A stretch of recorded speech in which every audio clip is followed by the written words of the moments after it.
the orthoPAC, hosted by Sam Dyer. Welcome to the orthoPAC, where we discuss up-to-date orthopedic topics for the busy clinician. I invite you to sit back and relax as I attempt to fill in the gaps between education, current events, and real-world practice. Today's guests are Truett Smith and Marc Katz. Both are PAs in North Carolina, and both are involved with the North Carolina Academy of PAs, which is also known as the NCAPA. So I wanted to spend some time talking about the bill in Congress, the PA bill, SB 345. You know, if you read about that, it really looks like a game changer to me. Can you tell our listeners about the bill, what its contents mean for PAs practicing in the state?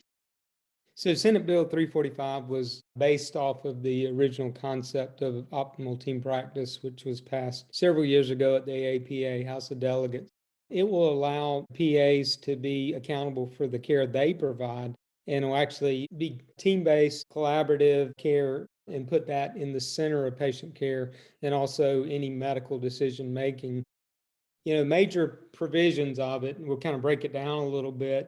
It will actually establish a supervised career entry interval of 4,000 hours, approximately 2 years of clinical hours when they first enter practice. And then for new PAs changing specialties, there'll be a 1,000-hour supervision phase with any change of specialty. It'll also define the team-based settings as a physician-owned medical practice or a licensed healthcare facility.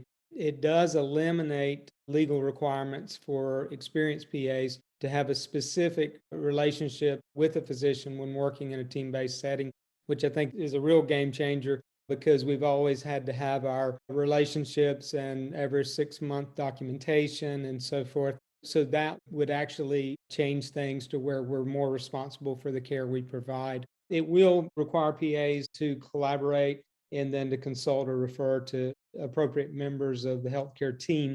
That'll be based on the condition of the patient, the education, the experience and competence of the PA, and applicable standards of care. You will be able to have portable experiences or things that you've learned throughout your career that you can actually carry to other clinics, other sites, even other specialties that you go to that maybe the physician that you work with may not have the same experiences. Those will actually be more portable. I think it does make a lot of changes to current PA law, and I think it is a game changer.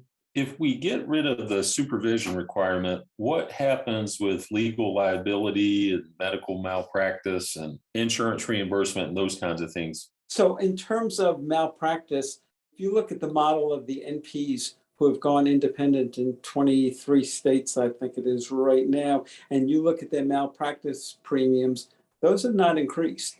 The other thing is, remember, the majority of PAs are still going to be employed by institutions, if you look at like my practice, it's a single specialty but multiple physician practice. So the malpractice should not really change in terms of the premiums.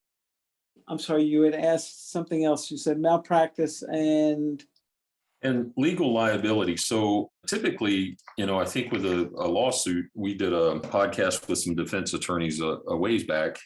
When you're named in a suit, there's a pretty wide net that's cast. Kind of like, well, this is what my supervising MD does, and they're kind of controlling it. If I don't have that language anymore, it kind of puts me out there as like, okay, well, I'm responsible for this. I think anytime we do anything, any sort of medical act, task, or function, we need to be responsible for what we're doing.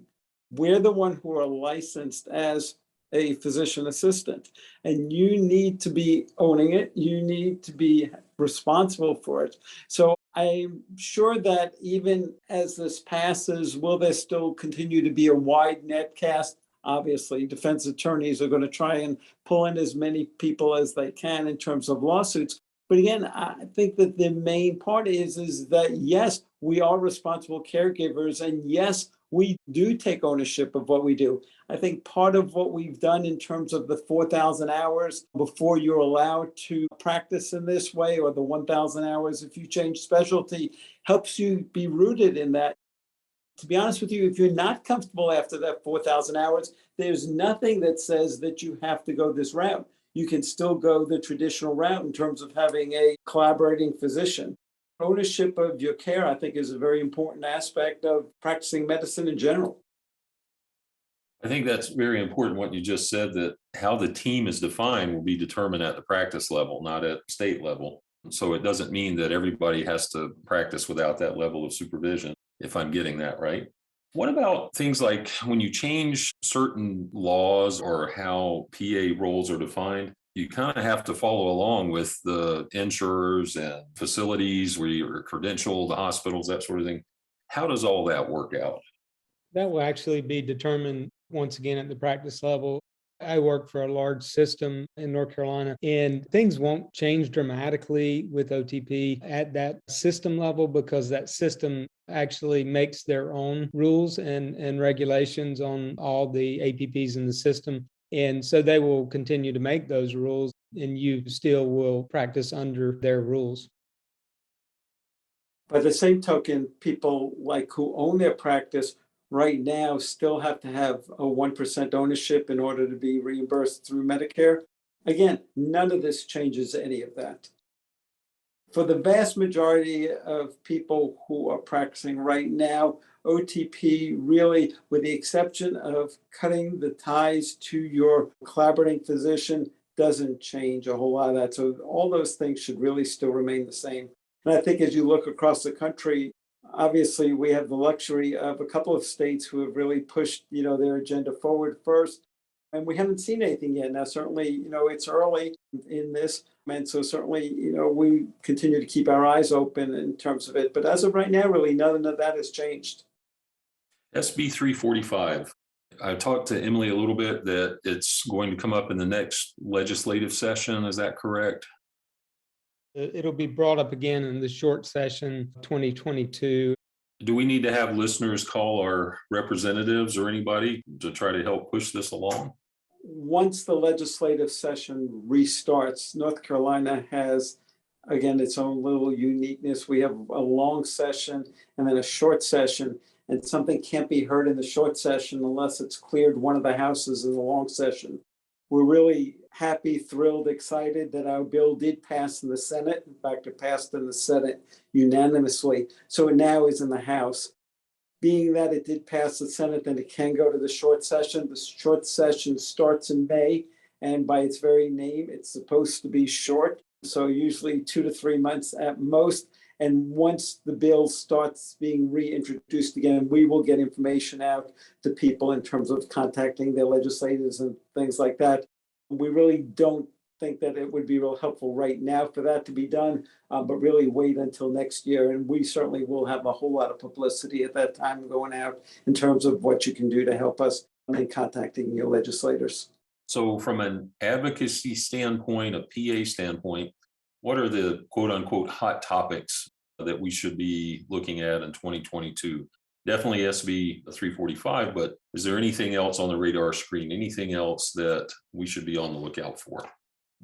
I will tell you right now, our efforts are towards OTP. In terms of if something else comes up, obviously we will deal with it. Right now, our focus is on OTP. I think that the other thing that you have to take into account, again, here in North Carolina specifically, is that nothing new can come up next year because it's a short session. So something will have had to have passed one house, and so we would hopefully have known about it. Obviously, things can get attached onto bills that we keep our eyes open on. We monitor all legislation. But for right now, though, things will just be geared towards OTP. And I think we do have a unique advantage in that we do have a lobbyist and also an incredible executive director that monitors all the bills closely, every bill that comes out related to healthcare.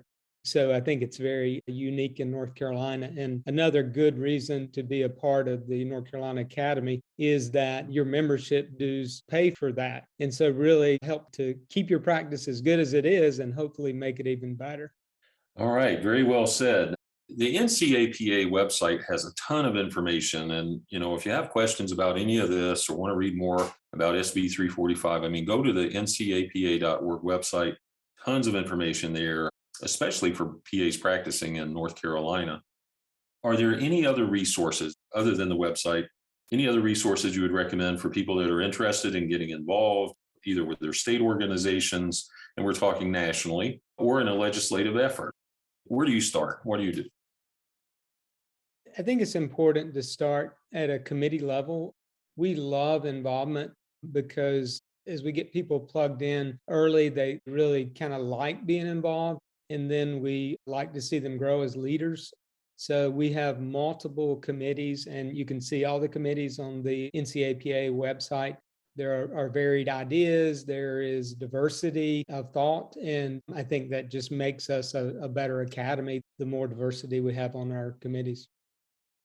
Well, listeners, Truett Smith and Marc Katz, both representatives from the NCAPA. Again, ncapa.org. Please check out the website for information. And I appreciate your time and coming on the orthoPAC. Thank you for having us. Thank you for joining the orthoPAC podcast. Please visit paos.org, where members can purchase virtual CME content. This is accessed by clicking on the CME tab on the title bar and following the Learning Center. For non-members, please visit the aapa.org Learning Central for the PAOS virtual content.